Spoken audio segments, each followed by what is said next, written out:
ጤና ይስጥልኝ የቂርቆስ ቲዩብ ቻናል ተከታታዮች።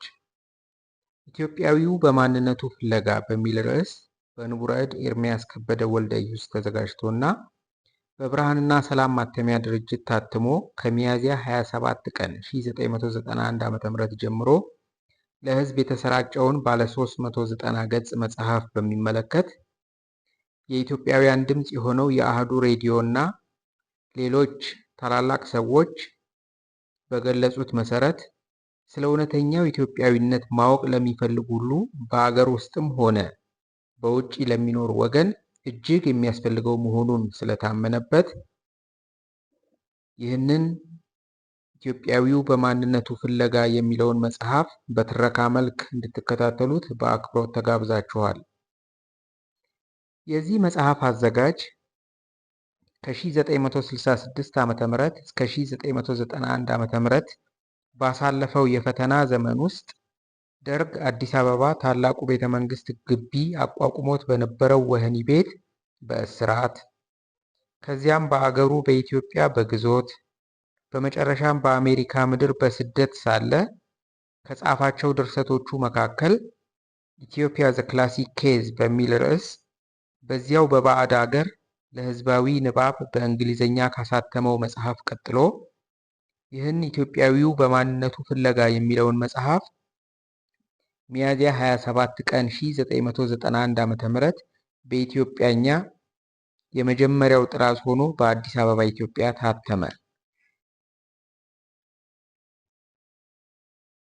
ኢትዮጵያዊው በማንነቱ ፍለጋ በሚለው መጽሐፍ ተቀዳሚ ገጽ ላይ የሰፈረውን የመለኮታዊው መንግስት ምልክትና ማህተም መግለጫ ከዚህ ቀደም በቂርቆስ ቲዩብ ቻናል የ10 ደቂቃ ስዕላዊ መጽሔት ወይም ቪዲዮ ላይ የተገለጸ ስለሆነ እሱን እንድትከታተሉት እየጋበዝን በዛሬው መርሃ ግብር ኢትዮጵያዊው በማንነቱ ፍለጋ የሚለውን የአማርኛ መጽሐፍ መቅድም እኔ ግርማ ከበደ የማቀርብላችሁ ሲሆን ኢትዮጵያ ዘ ክላሲክ ኬዝ የሚለውን የእንግሊዝኛ መጽሐፍ መግቢያ ወይም ፕሪያምብል ደግሞ በማከታተል ልጄ ሄኖስ ግርማ ያቀርብላችኋል። ስለዚህ እንድትከታተሉ በአክብሮት እንጋብዛችኋለን። የመጽሐፉ መቅድም። በዚህ መጽሐፍ ውስጥ ኢትዮጵያውያን ከእግዚአብሔር የተቀበሏቸውን 7ቱን ቃል ኪዳናት ዘርዝረው የሚያስታውቁ መልእክቶች ተጠቃለው ይገኙበታል። ኢትዮጵያውያን እነዚህን ኪዳናት ሲያከብሯቸውና በታማኝነት ሲጠብቋቸው፣ ኪዳናቱ ደግሞ ኢትዮጵያውያኑን አስከብረው ይጠብቋቸዋል። ሲንቋቸውና በክህደት ሲያፈርሷቸው ደግሞ በዛሬው ዘመን ትውልድ ላይ ደርሶ እንደሚታየው ከባድ የሆነውን የቅጣት መቅሰፍት ያመጡባቸዋል። የኋላ ኋላ ከየኃጢአታቸው በንስሐ በሚመለሱበት ጊዜ ግን ክፉውን አስወግደው ደጉ የእግዚአብሔርን ዘመን እንዲመለስ ያደርጉላቸዋል። የዚህ ነገር መለኮታዊ ምስጢር በእነዚህ መልእክታት ውስጥ ተብራርቶ ቀርቧል። መልእክታቱ ቀደም ብለው በተለያዩ ዓመታትና በተናጠል እትሞች እየተዘጋጁ የተሰራጩ ሲሆን አሁን ግን በዚህ መጽሐፍ ውስጥ የአግባብነታቸውን ቅደም ተከተል በየአርዕስታቸው ይዘው እንዲገኙ ተደርጓል።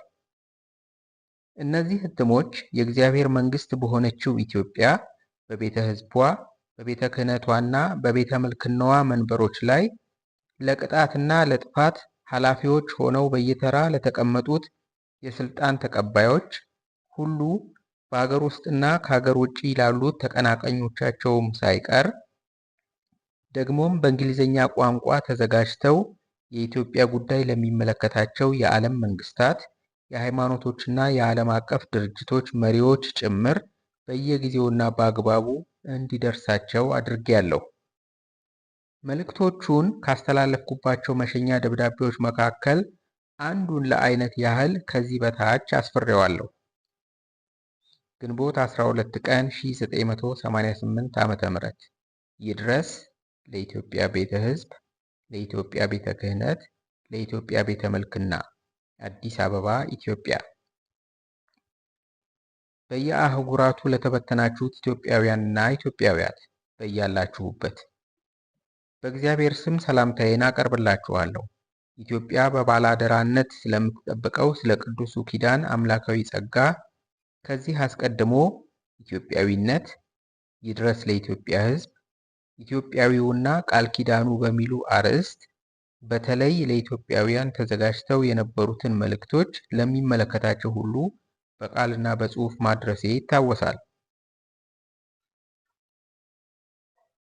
አሁን በእንግሊዝኛ ዘ ዲቫይን ትሩዝ አባውት ኢትዮጵያ ኤንድ ኢትዮጵያኒዝም በሚል ርዕስ ስለ ኢትዮጵያና ኢትዮጵያዊነት የእግዚአብሔርን እውነት በማብራራት ለዓለም ሕዝቦችና መንግስታት፣ የሃይማኖቶችና ድርጅቶች መሪዎች በግንቦት 1 ቀን 1988 ዓ.ም ያደረሱትን መልእክት እንድታውቁት ከዚህ ጋር ልኬላችኋለሁ። ዓለም ኢትዮጵያውያንን የሚያውቃቸውና የሚያከብራቸው በዚህ መልእክት ውስጥ በተገለጸው ኢትዮጵያዊነታቸው ብቻ ሲሆን የዛሬው የኢትዮጵያ ትውልድ ግን በቅዱሱ ኪዳን ላይ በፈጸመው የክህደት ኃጢአት ምክንያት አምላካዊ ጸጋውና ታሪካዊ መብቱ የሆነውን ክብሩንና ነፃነቱን ከመገፈፍ ደረሰ። ያጣውን ይህን ጸጋና ክብር መልሶ ለመጎናጸፍ ይበቃ ዘንድ ከታላቁም የቅጣት መከራ ይድን ዘንድ ራሱን በዚህ ኢትዮጵያዊነት ሊያስተካክል ይገባል። ይህን ያላደረገ ቢኖር ሳይዘገይ በንስሐ እንዲመለስ እንደገና አደራ እላለሁ። አምላከ ኢትዮጵያ በቃል ኪዳኑ ጸንተን ለመገኘት ያብቃን። የእግዚአብሔር መንግስት ለሆነችው ኢትዮጵያ አንዱ ልጇ አገልጋዩዋና መልእክተኛዋ ኤርምያስ ከበደ ወልደ ኢየሱስ ንቡረ እድ።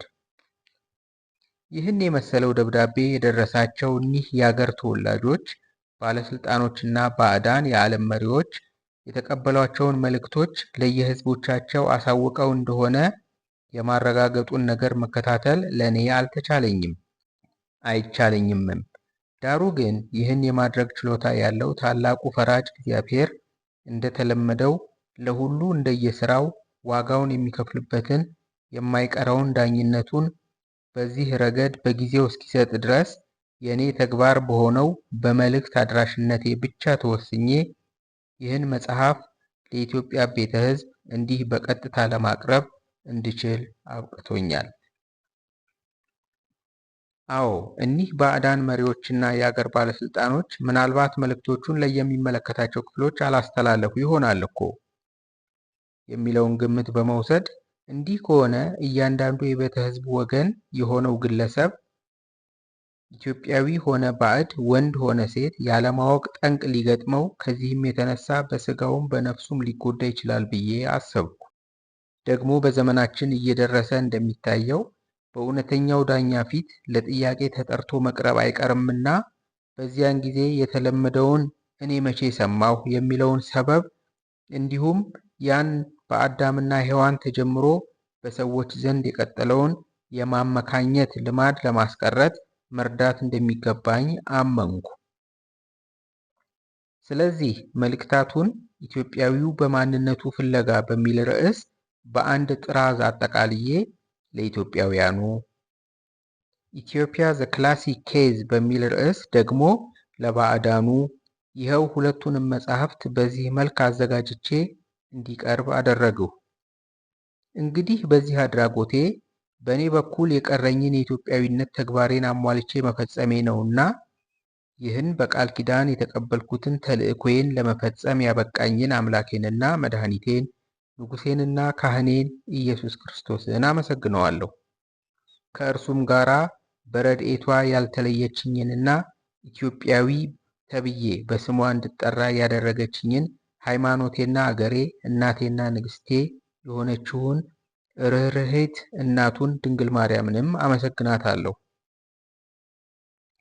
እስከ ዛሬ ሆነ ተብሎ በምስጢርነት ተዘግቶበት እንዲኖር የተፈረደበት ይህ ኢትዮጵያዊነት፣ ይኸውም እውነተኛው ማለትም የቅዱሱ ኪዳን ኢትዮጵያዊነት ምን እንደሆነ ለሁሉ ግልጽ ይሆን ዘንድ በእነዚህ እትሞች ውስጥ የስሙ መንስኤና የቃሉ ትርጉም ብቻ ሳይሆን አማናዊው ባህሪውና ትክክለኛ ገጽታው ከዚህ ቀደም ተደርጎ በማይታወቅ መልክና ይዘት በጥልቀትና በምጥቀት ተፍታቶና ተተንትኖ በብርሃን ቀርቧል።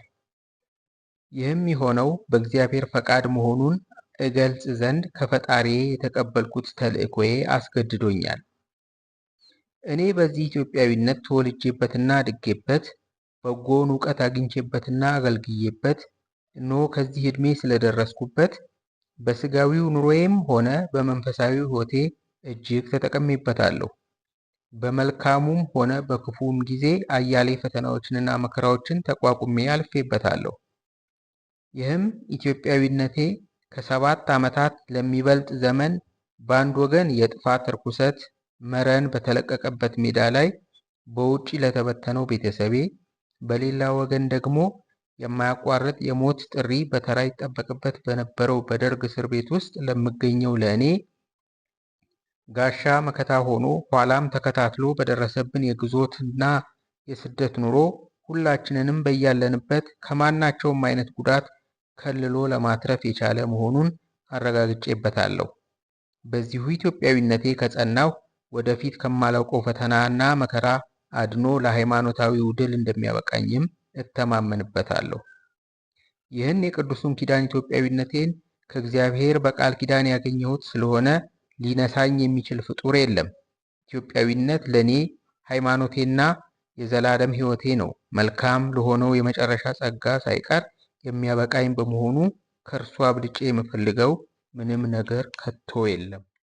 እግዚአብሔርን ለዚህ ዘለዓለማዊና ሕያው ስጦታው እያመሰገንኩት ወገኖቼ ብቻ ሳይሆኑ ሰብአዊ ፍጡር የሆነው ባዕዱ ሁሉ የዚህ ኢትዮጵያዊነት ጸጋ ተቀባይ ለመሆን ይበቃ ዘንድ ምኞቴና ጸሎቴ ነው።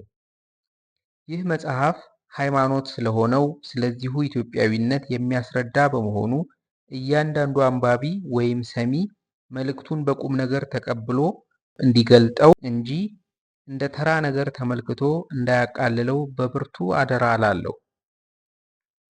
በብርቱ አደራ ማለቴም ያለ ምክንያት አይደለም። የእግዚአብሔር የሆነውን ሁሉ በማቃለልና በመናቅ እኛ ራሳችን አዋቂዎች ነን፣ ባለጸጎች ነን፣ ኃያላን ነን ብለው በእውቀታቸውና በሀብታቸው በስልጣናቸው ይመኩ የነበሩት እኒያ ያለፉትና የአሁኖቹ ወገኖች መጨረሻቸው ምን ሆኖ እንደተገኘ ኢትዮጵያዊ ነኝ የሚል የዚህ ትውልድ አባል የሆነ ሁሉ ራሱ በዓይን ምስክርነቱ አረጋግጦ አይቶታል። ማለትም እኒያ ትምክህተኞች በዚያ ትምክህታቸው ምክንያት በታላቅ አወዳደቅ ወድቀው መቅረታቸውን ተመልክቷል። ስለዚህ የዚህ መልእክት ተቀባይ የሆነው ሁሉ በዚህ መቅድም ማጠቃለያ ላይ በብርቱ አደራ ያልኩት የእርሱም ዕድልና ፍጻሜ እንደነርሱ እንዳይሆን ላስጠንቅቀው በማለት ነው። ከእግዚአብሔር ዳኝነት የሚያመልጥ ማንም ሊኖር እንደማይችል በአሁኑ ጊዜ ከደረሰውና እየደረሰ ከሚታየው የመከራ ማዕበል ማናቸውም ሰው በሚበቃ የተማረ ይመስለኛል።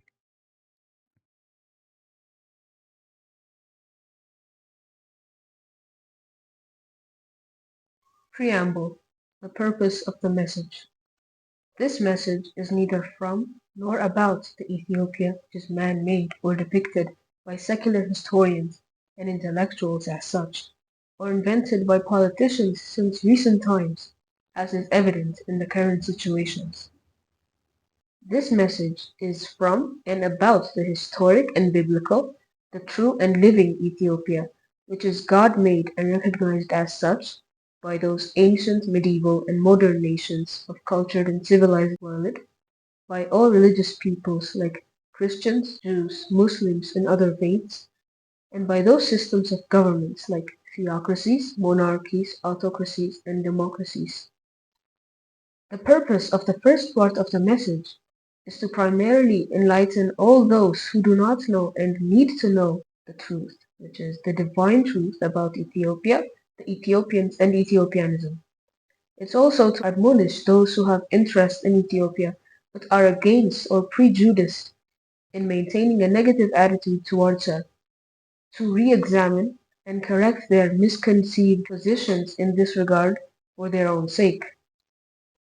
Lastly, it's to warn those who are preoccupied overtly and or covertly to destroy Ethiopia and the divine causes for which she stands, of all the dire consequences that would befall them, unless they submit in penitence to the will of the Almighty. The second part of the message deals with the divine wrath brought about by human perversion of the above-mentioned divine truth. The incentive to write and incorporate it in this publication was prompted by a letter sent to me from a Rastafarian who received the first part of this message and was critical of one of the issues embodied therein.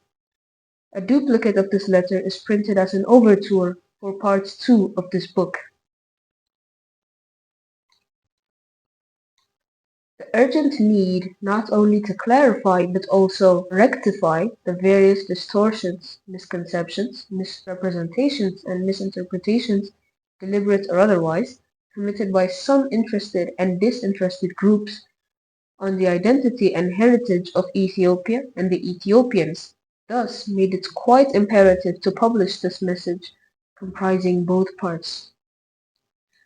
All those who authored as experts on Ethiopia and on the Ethiopians and who engage in writing or studying about issues of the same subject matters are urged to be well informed of the essence of this message and make relevant corrections to the deviations, if any, from the truth. I hope and pray that all those who love Ethiopia and who are in diasporas from the time immemorial, scattered throughout the face of the earth, and who claim to be her descendants, tracing their ancestry to the Ethiopian roots, including those who call themselves Rastafarians, will benefit from the truth that is revealed in this message.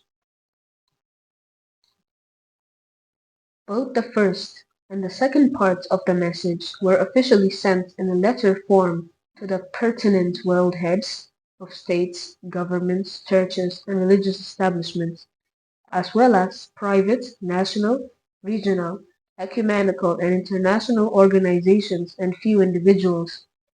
The list appears at the end of the book on pages 214 up to 220. Such measures was taken with the aim to help bring about the salvation of humanity through the conveyance of the message by those responsible leaders to their respective peoples and to the member bodies under their guidance. As the message is ordained to reach each living human being, I deeply felt a sense of duty to make it available to every individual irrespective of their age, education, physical and economic status, as well as the racial, religious, and social, as well as political positions, affiliations, and persuasions of that person. The publication of the whole message in this issue, with some editing and minor additions to the original text, is therefore the fulfillment of that personal commitment on my part. It is my earnest desire that the whole presentation and revelation contained herein would help, first, enlighten all readers and through their intermediaries, their fellow human contacts, with regard to the truth about Ethiopia and the Holy Covenant to which the former remains eternally attached.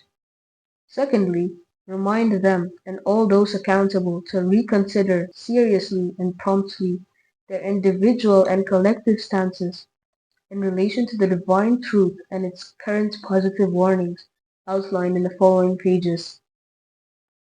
Finally, let it be known that in the discharge of my duty of conveying this message of the divine truth to my readers and to all those concerned, it's not I, but the same God, Word and Spirit that has urged Prophet Jeremiah, Jesus Christ himself, and Apostle Paul to speak to their generations that is acting once again for the present one.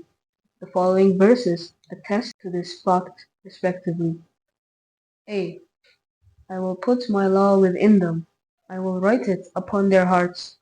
No longer shall each man teach his neighbor and each his brother, saying, Know the Lord, for they shall all know me, from the least of them to the greatest, spoke the Lord through Jeremiah. B. It is written in the prophets, and they shall all be taught by God. Everyone who has heard from and learned from God the Father comes to me, said Jesus Christ. C.